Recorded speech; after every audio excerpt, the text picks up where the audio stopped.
প্রিয় দেশবাসী, দেশের শিশু, কিশোর কিশোরী, তরুণ তরুণী, ছাত্রছাত্রী, বয়স্ক বৃদ্ধ, পুরুষ মহিলা সবাইকে আমার সালাম জানাচ্ছি। আসসালামু আলাইকুম।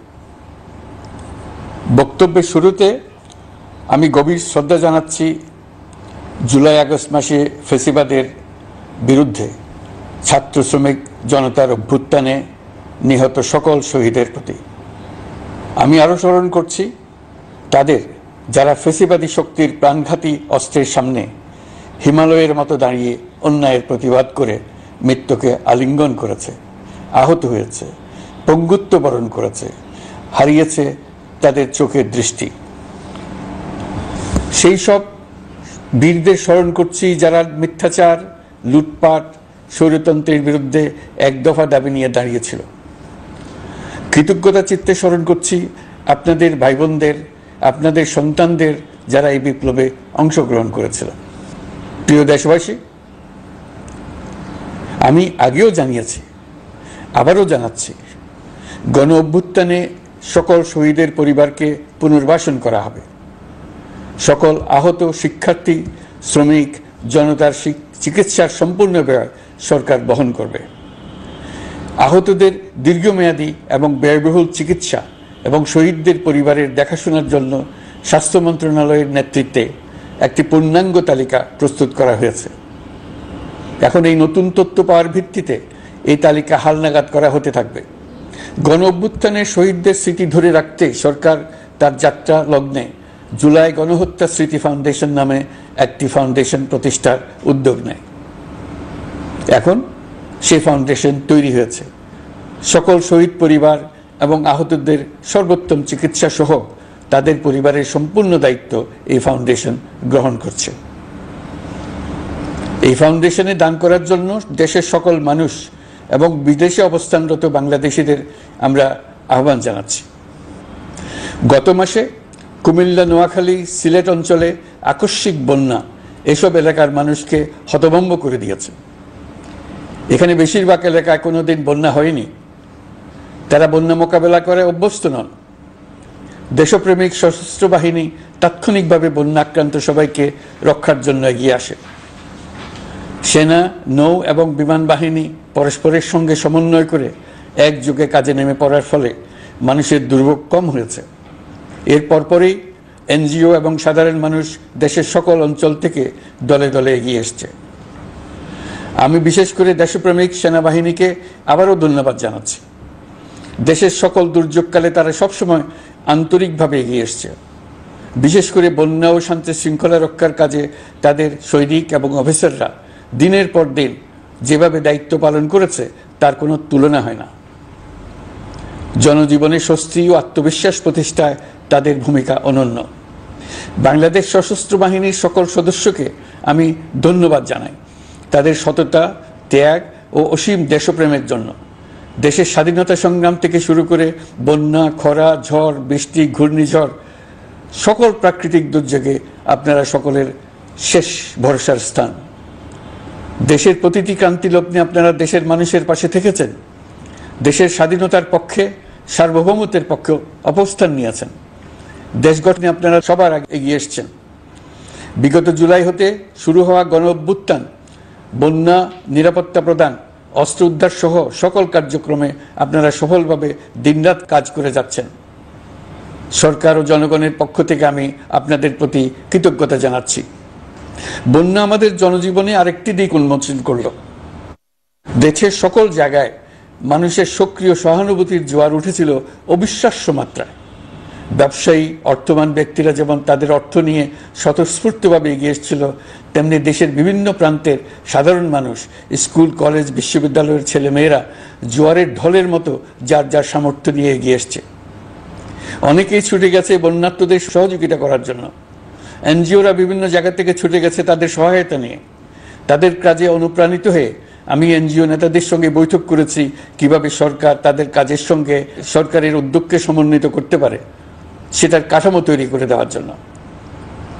বন্যা এখন চলে গেছে, কিন্তু পুনর্বাসনের কঠিন কাজ আমাদের সামনে রয়ে গেছে। সকলের সহযোগিতায় আমরা পুনর্বাসনের কাজটি সফলভাবে সমাধান করতে চাই। আইন শৃঙ্খলা পরিস্থিতির উন্নতির জন্য আমরা দিনরাত পরিশ্রম করে যাচ্ছি। যে সমস্ত ভাই বোনেরা তাদের গত 16 বছরের বেদনা জানিয়ে তার প্রতিকার পাওয়ার জন্য আমার অফিস এবং সচিবালয়ের অফিস সমূহের সামনে প্রতিদিন ঘেরাও কর্মসূচি দিয়ে আমাদের কাজকর্ম ব্যাহত করছিলেন, তারা আমার আহ্বানে সাড়া দিয়ে ঘেরাও কর্মসূচির থেকে বিরত হয়েছেন বটে, তবে অন্যত্র আবার তারা তাদের কর্মসূচি দিয়ে যাতায়াতে ব্যাঘাত সৃষ্টি করছেন। আমি কথা দিচ্ছি, আপনাদের ন্যায্য আবেদনের কথা আমরা ভুলে যাব না। আমরা সকল অন্যায়ের প্রতিকারের জন্য প্রতিশ্রুতিবদ্ধ। আমরা আমাদের দায়িত্বকালে যথাসম্ভব সব সমস্যার সমাধানের চেষ্টা করব। আমি আবারও অনুরোধ করছি, আপনারা যাতায়াতে ব্যাঘাত সৃষ্টি থেকে বিরত থাকুন। জাতি আপনাদের প্রতি কৃতজ্ঞ থাকবে। তৈরি পোশাক, ওষুধ শিল্প, এইসব এলাকায় শ্রমিক ভাই বোনেরা তাদের অভিযোগ জানানোর জন্য ক্রমাগতভাবে এই শিল্পের কার্যক্রম পরিচালনা বন্ধ রাখতে বাধ্য করছেন। এটা আমাদের অর্থনীতিতে যে নেতিবাচক প্রভাব ফেলবে সেটা মোটেই কাম্য নয়। এমনিতেই ছাত্র শ্রমিক জনতার বিপ্লবের পর যে অর্থনীতি আমরা পেয়েছি সেটা নিয়ম নীতিবিহীন দ্রুত ক্ষীয়মান একটা অর্থনীতি। প্রাতিষ্ঠানিক কাঠামো প্রায় ধ্বংসপ্রাপ্ত। বৈদেশিক মুদ্রার রিজার্ভ তলানিতে গিয়ে ঠেকেছে। আমরা এই অর্থনীতিতে প্রাণ সঞ্চারের চেষ্টা করছি, আমাদের উদ্যোগে সাড়াও পাচ্ছি। ঠিক এই সময়ে আমাদের শিল্প কারখানাগুলো বন্ধ হয়ে যাক, অকার্যকর হয়ে যাক, এটা আমাদের অর্থনীতিতে বিরাট আঘাত পড়বে। সেটা কিছুতেই আমাদের কাম্য হতে পারে না।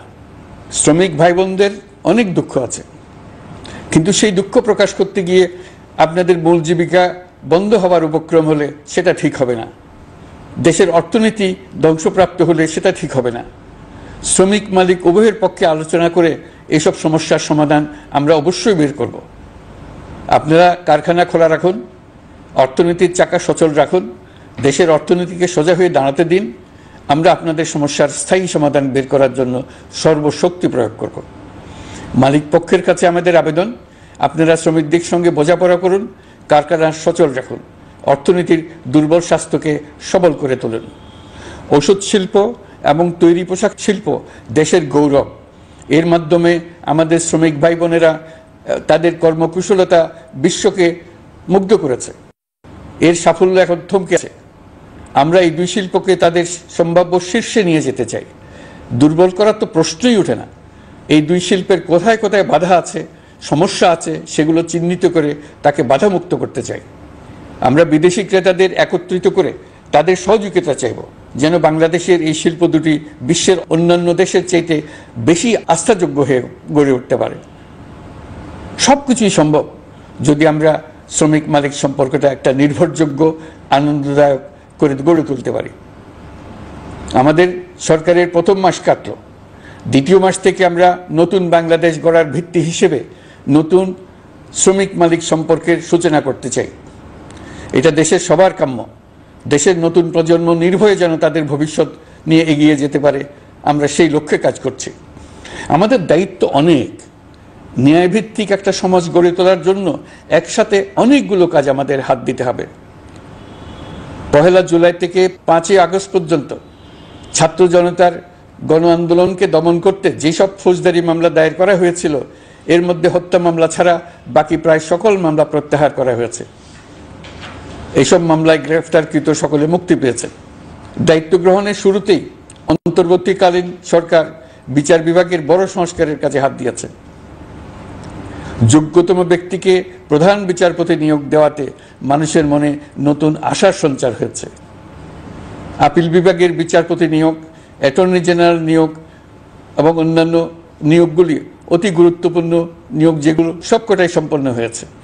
সন্ত্রাস দমন আইন ও ডিজিটাল সাইবার নিরাপত্তা আইনে দায়েরকৃত মিথ্যা হয়রানিমূলক মামলাগুলো প্রত্যাহার করা হচ্ছে। সাইবার নিরাপত্তা আইন সহ বাংলাদেশে বিদ্যমান সকল কালো আইনের তালিকা করা হয়েছে। অতি সত্বর এই সকল কালো আইন বাতিল ও প্রযোজ্য ক্ষেত্রে সংশোধন করা হবে। সাংবাদিক সাগর রনি হত্যাকাণ্ড সহ বহুল আলোচিত 5টি হত্যাকাণ্ডের তদন্ত ও বিচার অগ্রাধিকার ভিত্তিতে ও দ্রুততম সময়ে নিষ্পত্তির জন্য সহায়তা প্রদান করা হচ্ছে।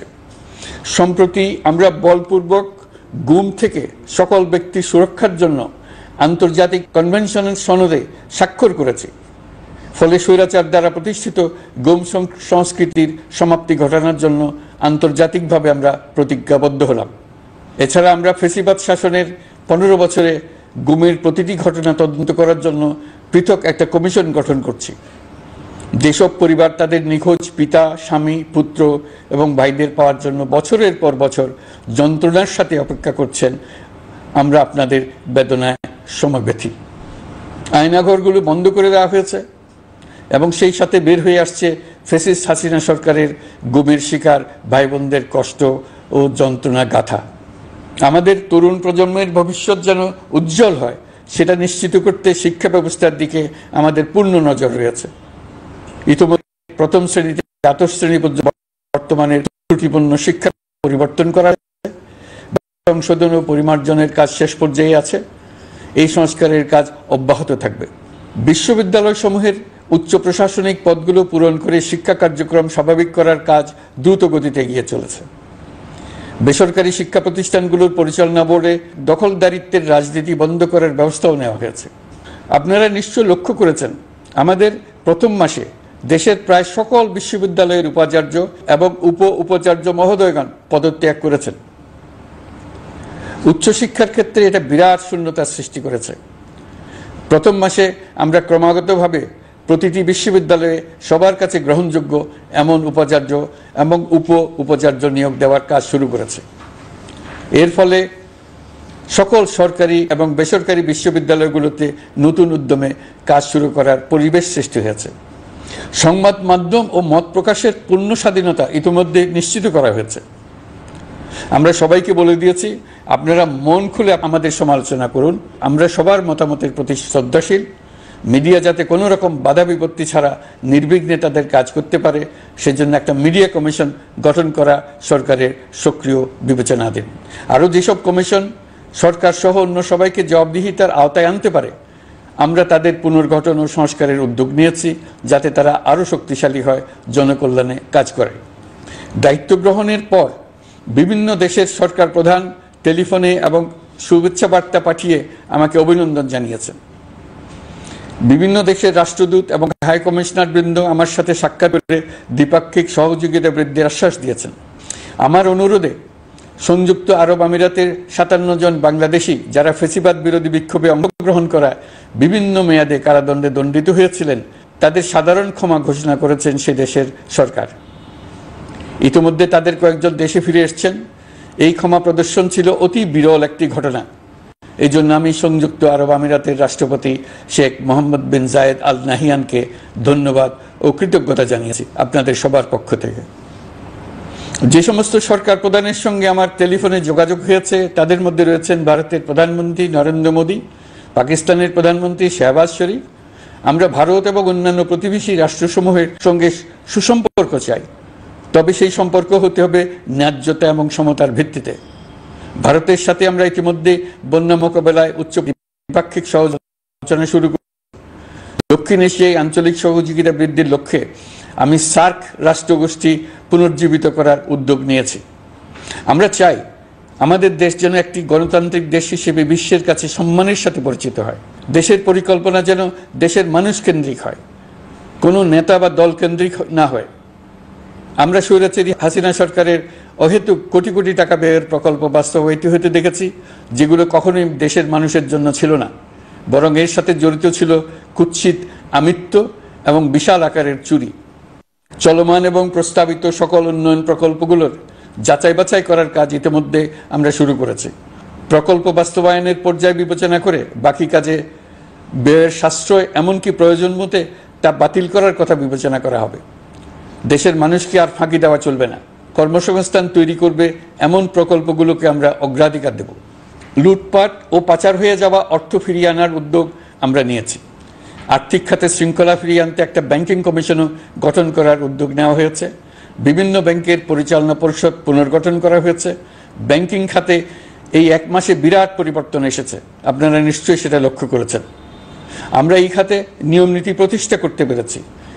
আরও অনেক কাজ বাকি রয়ে গেছে। প্রথম মাসের কাজ হিসেবে শুধু প্রধান কাজগুলো করেছে, তার সঙ্গে রয়েছে আরও অনেক পরবর্তী কাজ। ফ্যাসিবাদী সরকার লুটপাট করার জন্য নতুন করে 60,000 কোটি টাকা ছাপিয়ে বাজারে ছাড়ার কারণে মুদ্রাস্ফীতির শিকার হয়েছে দেশের মানুষ। এই অতুলনীয় মুদ্রাস্ফীতি নিয়ন্ত্রণ অন্তর্বর্তী সরকারের অন্যতম প্রধান লক্ষ্য। মুদ্রাস্ফীতি নিয়ন্ত্রণের লক্ষ্যে পলিসি সুদের হার বৃদ্ধি করে 9% উন্নীত করা হয়েছে। মূল্যস্ফীতি থেকে সাধারণ মানুষকে সুরক্ষা দেওয়ার উদ্দেশ্যে ওএমএস খাদ্য বান্ধব কর্মসূচি সহ সুলভ মূল্যে প্রান্তিক মানুষের কাছে নিত্য প্রয়োজনীয় দ্রব্য সরবরাহ চলমান রাখা হয়েছে। মূল্যস্ফীতি মোকাবেলায় চলতি অর্থ বছরে চাল ও গম আমদানির জন্য 5,800 কোটি টাকা, আভ্যন্তরীণ সংগ্রহের জন্য 8,900 কোটি টাকা এবং খাদ্য ভর্তুকির 3টি প্রোগ্রামের জন্য 7,360 কোটি টাকা বরাদ্দ রাখা হয়েছে। বিভিন্ন স্টেক হোল্ডারের সাথে সভা করে মূল্যস্ফীতি নিয়ন্ত্রণের করণীয় সমূহ চিহ্নিত করা হয়েছে। পরিচালন ও উন্নয়ন ব্যয় যৌক্তিক পরিমাণে হ্রাস করার জন্য কার্যক্রম গ্রহণ করা হয়েছে। কৃষিপণ্য উৎপাদনের জন্য সার আমদানির ক্ষেত্রে প্রয়োজনীয় বৈদেশিক মুদ্রার সরবরাহ নিশ্চিত করার পদক্ষেপ নেওয়া হয়েছে। প্রকৃত চাষিগণ যাতে কৃষি ঋণ পেয়ে থাকেন তা নিশ্চিত করার উদ্যোগ নেওয়ার পাশাপাশি কৃষি ঋণের পরিমাণ বৃদ্ধি করা হয়েছে। মার্কিন ডলারের বিপরীতে টাকার বিনিময় হার স্থিতিশীল রাখার লক্ষ্যে বৈদেশিক মুদ্রার বিনিময় হারকে বাজার ভিত্তিক করা হয়েছে। কালো টাকা সাদা করার অনৈতিক অনুমতি বাতিল করা হয়েছে। বৈদেশিক মুদ্রার রিজার্ভ বৃদ্ধি করতে বিভিন্ন উন্নয়ন সহযোগীদের কাছ থেকে বাজেট সাপোর্ট চাওয়া হয়েছে। আন্তর্জাতিক মুদ্রা তহবিল থেকে অতিরিক্ত 3 বিলিয়ন মার্কিন ডলার, বিশ্বব্যাংক থেকে অতিরিক্ত 1 বিলিয়ন ডলার, জাইকা থেকে অতিরিক্ত 1 বিলিয়ন মার্কিন ডলার প্রদানের অনুরোধ করা হয়েছে। রূপপুর পারমাণবিক বিদ্যুৎ কেন্দ্র নির্মাণ প্রকল্পের অগ্রিম অর্থ পরিশোধ এবং বকেয়া পাওনা নিয়ে রাশিয়ান ফেডারেশনের সাথে অর্থ মন্ত্রণালয়ের আলোচনা চলছে। পাইপলাইনে থাকা 48 বিলিয়ন মার্কিন ডলার বৈদেশিক সহায়তা ব্যবহারের উদ্যোগ নেওয়া হয়েছে। মেগা প্রকল্পের নামে লুটপাট বন্ধের পাশাপাশি স্বাস্থ্য ও শিক্ষা খাতে বরাদ্দ বৃদ্ধির পরিকল্পনা গ্রহণ করা হয়েছে। বৈদেশিক মুদ্রার রিজার্ভের উপর চাপ কমানোর লক্ষ্যে রাশিয়া এবং চীন থেকে প্রাপ্ত ঋণের সুদের হার কমানো এবং ঋণের মেয়াদ বৃদ্ধির জন্য অনুরোধ জানানো হয়েছে। সকল উন্নয়ন সহযোগীদের সাথে সম্পর্ক আরও নিবিড় করার উদ্যোগ নেওয়া হয়েছে। সকল অর্থনৈতিক সূচক এবং পরিসংখ্যানের প্রকৃত মান বা সংখ্যা প্রকাশের জন্য নির্দেশনা প্রদান করা হয়েছে। জিডিপি, মূল্যস্ফীতি ইত্যাদি সঠিক উপাত্ত সংগ্রহ, প্রাক্কলন ও প্রকাশের জন্য নির্দেশনা দেওয়া হয়েছে। জাতীয় রাজস্ব বোর্ড এবং অর্থ বিভাগের রাজস্ব আয় সম্পর্কিত উপাত্তের মধ্যে পার্থক্য নিরসনে উদ্যোগ নেওয়া হয়েছে। প্রকৃত রপ্তানি আয় নিরূপণ এবং প্রকাশের নির্দেশনা দেওয়া হয়েছে। জাতীয় রাজস্ব বোর্ডের অটোমাইজেশনের লক্ষ্যে পরিকল্পনা গ্রহণ করা হয়েছে। পুঁজিবাজারকে স্বাভাবিক ধারায় ফিরিয়ে আনতে সিকিউরিটি এক্সচেঞ্জ কমিশন পুনর্গঠন করা হয়েছে। নিত্য প্রয়োজনীয় পণ্য সামগ্রীর সরবরাহ স্বাভাবিক রাখার নিমিত্তে ব্যবসায়ী, শিল্প মালিক ও ব্যবসায়ী সংগঠনের সাথে সভা করা হচ্ছে এবং তাদের মতামতের ভিত্তিতে বিভিন্ন ব্যবস্থা গ্রহণ করা হচ্ছে। বিদ্যমান মজুদ ও ঘাটতি মূল্যায়ন করে ভবিষ্যৎ চাহিদা পর্যালোচনা করে স্থানীয় উৎপাদন বৃদ্ধির পাশাপাশি আমদানি পর্যায়ে বিভিন্ন জটিলতা দূরীকরণ, বন্দর ও বড় মোকাম সহ পরিবহন ব্যবস্থার বিভিন্ন সমস্যা সমাধানে সংশ্লিষ্ট সকল মন্ত্রণালয়, দপ্তর, বিভাগকে প্রয়োজনীয় নির্দেশ দেওয়া হয়েছে। এই জন্য তেল, চিনি, ডিম ও মাংস উৎপাদনকারী বৃহৎ প্রতিষ্ঠানসমূহের সাথে সভা ও মত বিনিময় করা হচ্ছে। নিত্য প্রয়োজনীয় কিছু দ্রব্যাদি যেমন পেঁয়াজ, আলু এসবের দাম আরও কমানোর জন্য বিদ্যমান শুল্ক হার হ্রাসের বিষয়ে এনবিআরকে প্রয়োজনীয় নির্দেশনা দেওয়া হয়েছে। ইতোমধ্যে এনবিআর পেঁয়াজ, আলু ও কতিপয় কীটনাশকের ক্ষেত্রে আমদানি শুল্ক হ্রাস এবং ক্ষেত্র বিশেষে রেগুলেটরি শুল্ক প্রত্যাহার করে এসআরও জারি করেছে। নিম্ন আয়ের 1 কোটি পরিবারকে টিসিবির মাধ্যমে হ্রাসকৃত মূল্যে কিছু পণ্য যেমন পরিবার প্রতি চাল মাসে 5 কেজি, সয়াবিন তেল মাসে 2 কেজি, মসুর ডাল মাসে 2 কেজি দেওয়া হচ্ছে। এটি সামনের দিনগুলোতে অব্যাহত রাখা হবে। সরকার দায়িত্ব গ্রহণের পর জনপ্রত্যাশা অনুযায়ী বিদ্যুৎ, জ্বালানি ও খনিজ সম্পদ মন্ত্রণালয় হতে বিদ্যুৎ ও জ্বালানির দ্রুত সরবরাহ বৃদ্ধি আইনের অধীনে চলমান সকল প্রকার নেগোসিয়েশন, প্রকল্প বাছাই এবং ক্রয় প্রক্রিয়াকরণ কার্যক্রম আপাতত স্থগিত করা হয়েছে। গত 1.5 দশকে এই আইন ব্যবহার করে লক্ষ কোটি টাকা লুটপাট হয়েছে। বিদ্যুৎ, জ্বালানি ও খনিজ সম্পদ মন্ত্রণালয়ের আওতাধীন কোম্পানিসমূহে অধিকতর স্বচ্ছতা ও জবাবদিহিতা আনার লক্ষ্যে কোম্পানিসমূহের পরিচালনা পর্ষদ পুনর্গঠন করা হয়েছে। প্রকৌশল, ভূতত্ত্ব এবং খনিজ হিসাব বিষয়ে অধ্যয়ন করেছে এমন ছাত্র প্রতিনিধি অন্তর্ভুক্ত করার জন্য উদ্যোগ গ্রহণ করা হয়েছে। এই খাতে অধিকতর সক্ষমতা, গতিশীলতা এবং জবাবদিহিতা নিশ্চিত করার লক্ষ্যে বিশেষজ্ঞগণের সমন্বয়ে একটি কমিটি গঠন করা হয়েছে। জ্বালানি তেলের মূল্য জনপ্রত্যাশা অনুযায়ী সহনশীল রাখতে অকটেন ও পেট্রোলের দাম 6 টাকা, ডিজেল ও কেরোসিনের দাম 1 টাকা 25 পয়সা কমানো হয়েছে। 37 দিন বন্ধ থাকার পর গত 25 আগস্ট হতে মিরপুর 10 ও কাজীপাড়া স্টেশন ছাড়া বাকি সব স্টেশনে মেট্রো রেল পুনরায় চালু করা হয়েছে।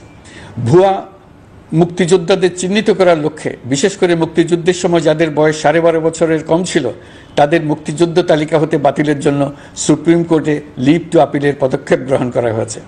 মুক্তিযোদ্ধা কল্যাণ ট্রাস্টের আওতাধীন বেদখলকৃত স্থাবর সম্পত্তি উদ্ধারে প্রয়োজনীয় ব্যবস্থা গ্রহণ করা হয়েছে।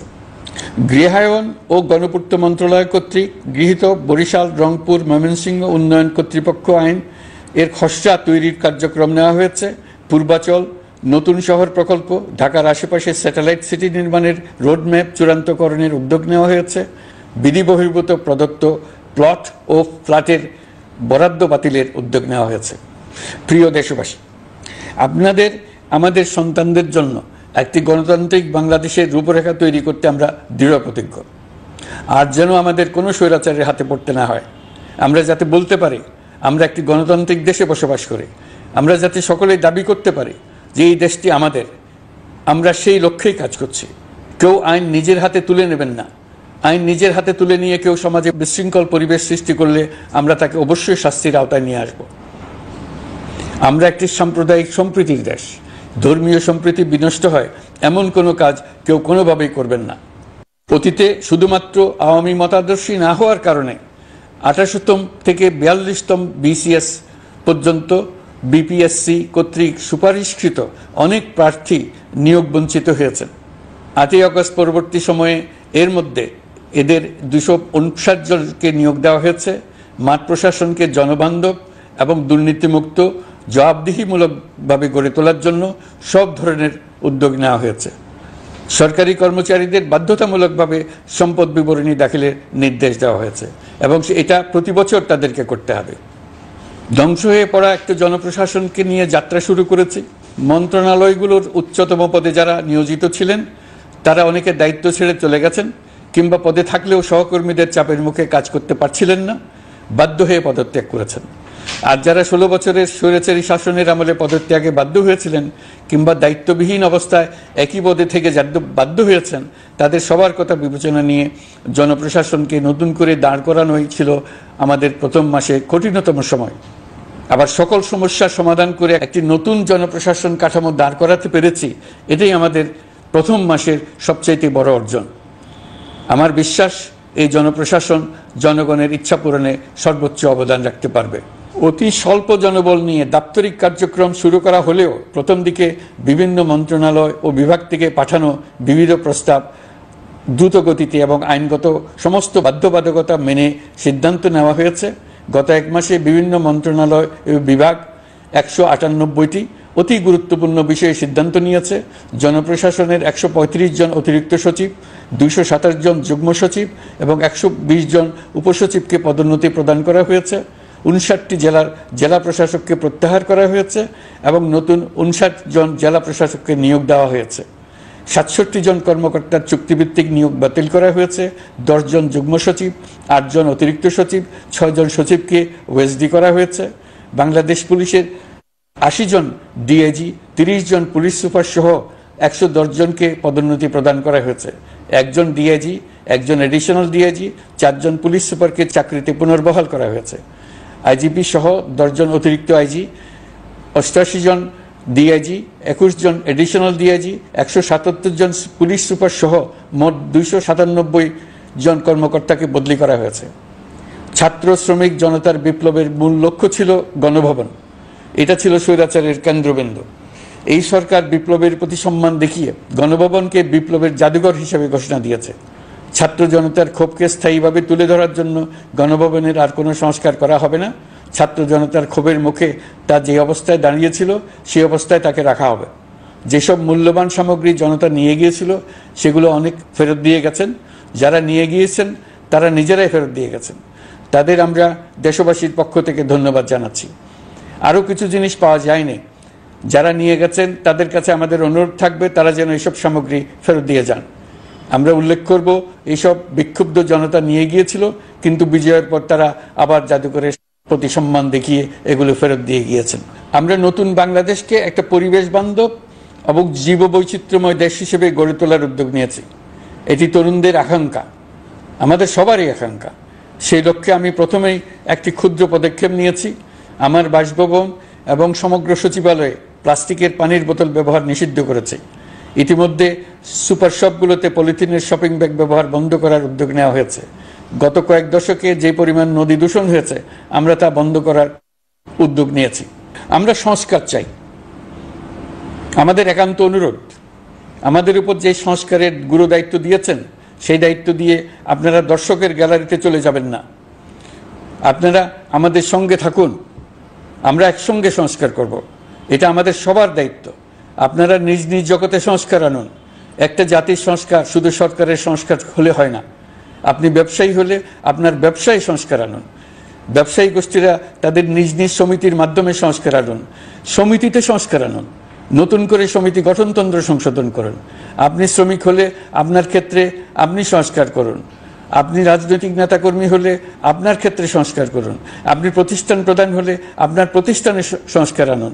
আমি এটাকে সুযোগ হিসেবে গ্রহণ করার জন্য সবাইকে আহ্বান জানাচ্ছি। এই সংস্কারের মাধ্যমে আমরা জাতি হিসেবে নতুনভাবে যাত্রা শুরু করতে চাই।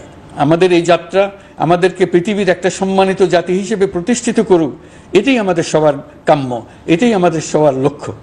গত এক মাসে আমি বেশ কিছু রাজনৈতিক দলের সঙ্গে পৃথকভাবে বসছি, তাদের সঙ্গে মতামত বিনিময় করেছি। তারা আমাদের উৎসাহিত করেছেন, ছাত্র শ্রমিক জনতার বিপ্লবের লক্ষ্যের প্রতি সমর্থন জানিয়েছেন, সংস্কারের কাজে পূর্ণ সহযোগিতা দেওয়ার আশ্বাস দিয়েছেন। আমি দেশের বিশিষ্ট সম্পাদক বৃন্দের সঙ্গে মত বিনিময় করেছি, তারাও সংস্কারের কাজে পূর্ণ সহযোগিতা দেওয়ার আশ্বাস দিয়েছেন। তারা বিভিন্ন বিষয়ে মূল্যবান পরামর্শ দিয়েছেন। সবার পরামর্শ নিয়ে এখন আমাদের অগ্রসর হওয়ার পালা। আমি বিশিষ্ট ব্যবসায়ীদের সঙ্গে বৈঠক করেছি, তাদের কাছে আমাদের সরকারের লক্ষ্যগুলো ব্যাখ্যা করেছি, তারাও আমাদের লক্ষ্যের সঙ্গে একমত প্রকাশ করেছেন। আপনারা জানেন, ছাত্র শ্রমিক জনতার ঐতিহাসিক জুলাই গণ অভ্যুত্থানের মুখে এবং হাজারো মানুষের আত্মদানের বিনিময়ে বাংলাদেশে ফ্যাসিস্ট সরকারের পতন হয়েছে। এই গণ অভ্যুত্থানের বার্তা ও আকাঙ্ক্ষা বাস্তবায়নের জন্য একটি অভূতপূর্ব সময় ও সুযোগ আমরা এর মধ্য দিয়ে অর্জন করেছি। এর বাস্তবায়ন তথা বাংলাদেশের ফ্যাসিজম বা স্বৈরতান্ত্রিক শাসন পুনরাবৃত্তির আশঙ্কা রোধ এবং জনমালিকানা ভিত্তিক কল্যাণমুখী জনস্বার্থে নিবেদিত একটি রাষ্ট্র ব্যবস্থা প্রবর্তনের লক্ষ্যে কিছু জাতীয় ভিত্তিক সংস্কার সম্পন্ন করা জরুরি হয়ে পড়েছে। উক্ত সংস্কার ভাবনার অন্যতম কেন্দ্রবিন্দু হচ্ছে সুষ্ঠু নির্বাচন ব্যবস্থা, সুশাসন প্রতিষ্ঠা করা। আমরা যেহেতু জনগণের ভোটাধিকার ও জনগণের মালিকানায় বিশ্বাস করি, সেহেতু নির্বাচন ব্যবস্থার উন্নয়নে আমাদের সংস্কার ভাবনায় গুরুত্ব পেয়েছে অধিক। আমরা মনে করি নির্বাচনের নামে সংখ্যাগরিষ্ঠতার একাধিপত্য ও দুঃশাসন মানুষের উপর চাপিয়ে দেওয়া বা এর মাধ্যমে এক ব্যক্তি বা এক পরিবার বা কোনো গোষ্ঠীর কাছে সকল ক্ষমতা কুক্ষিগত করে রাখার কোনো ক্রমেই গ্রহণযোগ্য নয়। এসব আশঙ্কা রোধ করার জন্য নির্বাচনের সাথে সম্পর্কিত নির্বাচন কমিশন সহ অন্যান্য প্রতিষ্ঠানগুলোর সংস্কারের কথা আমরা ভাবছি। নির্বাচন ব্যবস্থার সাথে সম্পর্কিত প্রতিষ্ঠান হিসেবে পুলিশ প্রশাসন, জনপ্রশাসন, বিচার প্রশাসন, দুর্নীতি দমন কমিশন এই 4টি প্রতিষ্ঠানের সংস্কার করা সুষ্ঠু ও অবাধ নির্বাচনের জন্য অপরিহার্য। এসব প্রতিষ্ঠানের সংস্কার জনমালিকানা ভিত্তিক, জবাবদিহিমূলক এবং কল্যাণমূলক রাষ্ট্র ব্যবস্থা প্রতিষ্ঠায় অবদান রাখবে বলে আমি বিশ্বাস করি। এর পাশাপাশি সমাজের সকল স্তরের মানুষের প্রতিনিধিত্ব ও স্বার্থনিষ্ঠ প্রতিফলিত করার জন্য সাংবিধানিক সংস্কারের প্রয়োজন আমরা অনুভব করছি। এসব বিষয়ে সংস্কার করার প্রাথমিক পদক্ষেপ হিসেবে আমরা প্রাথমিকভাবে 6টি কমিশন গঠন করার সিদ্ধান্ত নিয়েছি। এসব কমিশনের কাজ পরিচালনার জন্য বিষয়ভিত্তিক অভিজ্ঞতা বিবেচনা করে 6 জন বিশিষ্ট নাগরিকের নেতৃত্বে এই কমিশনগুলো পরিচালনা করার দায়িত্ব দিয়েছি। এরপর আরও বিভিন্ন বিষয়ে কমিশন গঠন করার প্রক্রিয়া আমরা অব্যাহত রাখব। নির্বাচন ব্যবস্থা সংস্কার কমিশনের প্রধান হিসেবে দায়িত্ব পালন করবেন ডক্টর বদিউল আলম মজুমদার। পুলিশ প্রশাসন সংস্কার কমিশনের প্রধান হিসেবে কাজ করবেন জনাব সরফরাজ চৌধুরী। বিচার বিভাগ সংস্কার কমিশনের প্রধান হিসেবে দায়িত্ব পালন করবেন বিচারপতি শাহ আবু নাঈম মমিনুর রহমান। দুর্নীতি দমন সংস্কার কমিশনের প্রধান হিসেবে দায়িত্ব পালন করবেন ডক্টর ইফতেখারুজ্জামান। জনপ্রশাসন সংস্কার কমিশনের প্রধান হিসেবে দায়িত্ব পালন করবেন জনাব আব্দুল মুহিত চৌধুরী। সংবিধান সংস্কার কমিশনের প্রধান হিসেবে দায়িত্ব পালন করবেন ডক্টর শাহদিন মালিক। এসব কমিশনের অন্য সদস্যদের নাম কমিশন প্রধানদের সাথে আলোচনা করে ঠিক করা হবে। কমিশনগুলোর আলোচনা ও পরামর্শ সভায় উপদেষ্টা পরিষদের সদস্য, ছাত্র, শ্রমিক জনতা আন্দোলনের প্রতিনিধি, নাগরিক সমাজ ও রাজনৈতিক দলের প্রতিনিধিরা উপস্থিত থাকবেন। পূর্ণাঙ্গভাবে গঠিত হওয়ার পর কমিশন আনুষ্ঠানিকভাবে তাদের কাজ আগামী 1 অক্টোবর থেকে শুরু করতে পারবে বলে আমি আশা করছি এবং এটি পরবর্তী 3 মাসের মধ্যে সম্পন্ন হবে বলে আমরা ধারণা করছি। কমিশনের রিপোর্টের ভিত্তিতে সরকার পরবর্তী পর্যায়ে প্রধান রাজনৈতিক দলগুলোর সাথে পরামর্শ সভার আয়োজন করবে। চূড়ান্ত পর্যায়ে ছাত্র সমাজ, নাগরিক সমাজ, রাজনৈতিক দলের প্রতিনিধি, সরকারের প্রতিনিধি নিয়ে ব্যাপক ভিত্তিক 3 থেকে 7 দিন ব্যাপী একটি পরামর্শ সভার ভিত্তিতে সংস্কার ভাবনার রূপরেখা চূড়ান্ত করা হবে। এতে এই রূপরেখা কিভাবে বাস্তবায়ন হবে তার একটি ধারণাও দেওয়া হবে। এই আয়োজন জুলাই গণ অভ্যুত্থানের বার্তা বাস্তবায়ন ও রাষ্ট্র পুনর্নির্মাণ তাগিদের ঐক্যবন্ধনে গোটা জাতিকে শক্তিশালী ও আশাবাদী করে তুলবে বলে আমাদের বিশ্বাস। প্রিয় দেশবাসী, আমাদের সামনে অনেক কাজ, সবাই মিলে একই লক্ষ্যে আমরা অগ্রসর হতে চাই। আমাদের মধ্যে, বিশেষ করে আমাদের নতুন প্রজন্মের মধ্যে যে সুপ্ত প্রতিভা লুকিয়ে আছে সেটা যেন বিনা বাধায় রাষ্ট্রের এবং সমাজের সহযোগিতায় প্রকাশ করতে পারি, সেই সুযোগের কাঠামো তৈরি করতে চাই। সকলে মিলে আমাদের পরিবারের প্রতিটি সদস্যকে, সে ঝাড়ুদার হোক, ছাত্র হোক, শিক্ষক হোক, যে কোনো ধর্মের হোক, সবার সমান অধিকার নিশ্চিত করতে চাই। এই হলো আমাদের সংস্কারের মূল লক্ষ্য। আসুন ছাত্র শ্রমিক জনতার এই বিপ্লবের লক্ষ্যকে আমরা দ্রুত বাস্তবায়ন করি। আমাদের প্রথম মাসে আমরা যেই গতিতে, যে উদ্যম নিয়ে কাজ এগিয়ে নিয়ে যাওয়ার কথা চিন্তা করেছিলাম সেটা হয়তো করতে পারিনি বাস্তব অবস্থার পরিপ্রেক্ষিতে। দেশের আইনশৃঙ্খলা পরিস্থিতি স্বাভাবিক রাখা গেলে আশা করি আমরা আমাদের গতি অনেক বাড়াতে পারবো। এই জন্য দেশের সকল মানুষের কাছে, শিক্ষক, ছাত্রছাত্রী, কৃষক, শ্রমিক, পেশাজীবী, বড় ব্যবসায়ী, ক্ষুদ্র ব্যবসায়ী, দিনমজুর, গৃহিণী, সকলের সহযোগিতা চেয়েছি। আমাদের কাজ বড় কঠিন, কিন্তু জাতি হিসেবে এবার ব্যর্থ হওয়ার কোনো অবকাশ আমাদের নেই। আমাদেরকে সফল হতেই হবে। এই সাফল্য আপনাদের কারণেই আসবে, আপনার সহযোগিতার কারণেই আসবে। আমাদের কাজ হবে আপনার আমার স্বপ্নকে বাস্তবে রূপায়িত করা। এখন আমরা আমাদের 2য় মাস শুরু করছি। আমাদের 2য় মাসে যেন আপনাদের মনে দৃঢ় আস্থা সৃষ্টি করতে পারি, সেই চেষ্টা করে যাব। ধৈর্য ধরুন, এই কথাটি আমি মোটেই আপনাদের বলবো না। আমরা সবাই অধৈর্য হয়ে পড়েছি। এত সব কাজ কখন যে শেষ হবে এটা চিন্তা করে আমরা অধৈর্য হব, কেন হব না? কিন্তু সঠিকভাবে কাজ করব, কাজে কোনো অধৈর্যের চিহ্ন রাখবো না। প্রিয় দেশবাসী, দেশের শিশু, কিশোর কিশোরী, তরুণ তরুণী, ছাত্রছাত্রী, বয়স্ক, বৃদ্ধ, পুরুষ, মহিলা, সবাইকে আবারও আমার সালাম জানাচ্ছি। আসসালামু আলাইকুম। আপনাদের সবাইকে ধন্যবাদ জানাচ্ছি। মহান আল্লাহ